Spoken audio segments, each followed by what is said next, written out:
Creepy things happen before the grave. Good night, everyone. 2 a.m. by the Countess of Creepy. I don't remember falling asleep, but I know that I must have, because I woke up feeling startled. I'm not sure if there was a reason I woke up with heart beating out of my chest. Maybe the reason is that I just realized I was sleeping. I put down my gun so I can drink some water out of one of the nearby bottles. I get the bottle to my lips when the sound of the doorbell fills the room. Now I remember, I heard the doorbell in my sleep. My mouth went dry, and I think about taking a swig from the water bottle, but I think better of it. I recap the bottle and put it down and pick up my gun. I look at the clock. 2 a.m. I know whoever is at that door is not here to help me. I stand and look at the door. The doorbell rings again. I just blink at that door while holding my gun at my side, pointing to the floor with the safety off, ready if I need it. I thought back to when I woke up.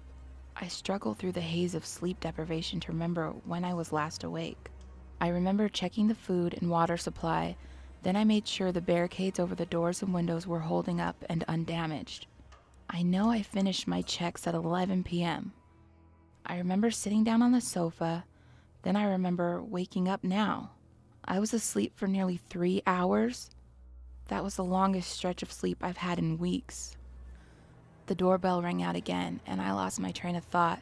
Then I heard something that made me want to run away and hide, but also want to throw the door open in an alarmingly equal measure. Well, it was my mother's voice coming from the other side of the door. William, honey, it's Mom.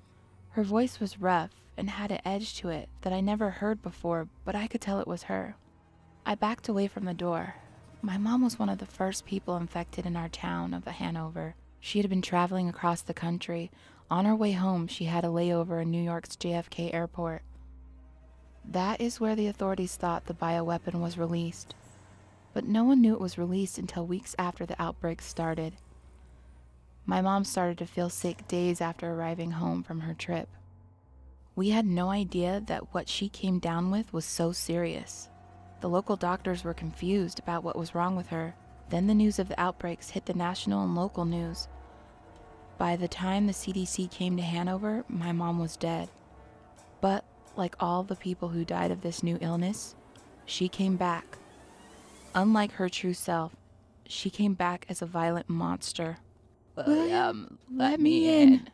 I jumped. I was lost for a second in my musings of the past. Her voice started to sound more guttural and took a terrifying edge. William, let me in! It took me a second to pull my thoughts together.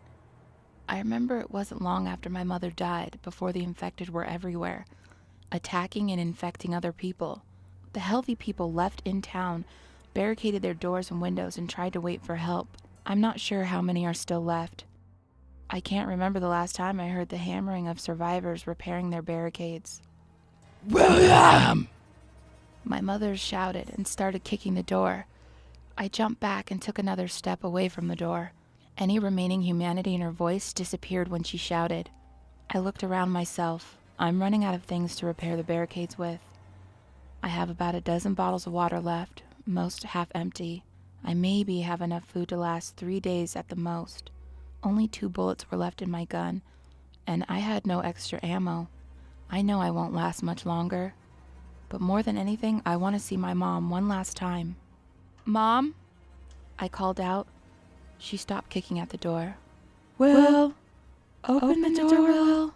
Humanity rushed back to her voice. She almost sounded like my mom, my healthy mom. Okay, Mom, give me a second. With the gun in my hand, I went to the door and removed the barricade. I opened the door, and there was my mom. Her hair's a mess with leaves and twigs sticking out of it. She's wearing her hospital gown, but now it's covered in blood and viscera. She takes a shuffling step toward me. I open my arms, as if she's coming in for a hug. She isn't. I know that, but it's okay. She's right in front of me, and I wrap my arms around her. For a second, it was like having her back. The hug felt so good. Then, as I knew she would, She bit my shoulder. The pain was the worst I've ever felt. I put the gun up to her head and fired. She sagged against me. I couldn't hold her up much longer, so I let her fall. I put the gun up to my head, and with the last bullet, I pulled the trigger. Just before my life ended, I heard gunfire and voices calling out for survivors. 2:30 a.m. Arnold was in the tank in front of the convoy. Sporadic gunfire made it hard to hear when the radio crackled to life. "I doubt we'll find many survivors here," it was the captain on the radio. "This is the town of Hanover. Some was at JFK when the bioweapon was released, and they brought the infection back here. So this is ground zero of infection for this area. Keep your eyes open. We will see a lot of infected here." Arnold watched as the tank drove by, boarded up house after boarded up house. He rode through hundreds of streets with nothing but the infected and boarded up houses. Someone was on the bullhorn calling out for survivors. Arnold thought it was pointless.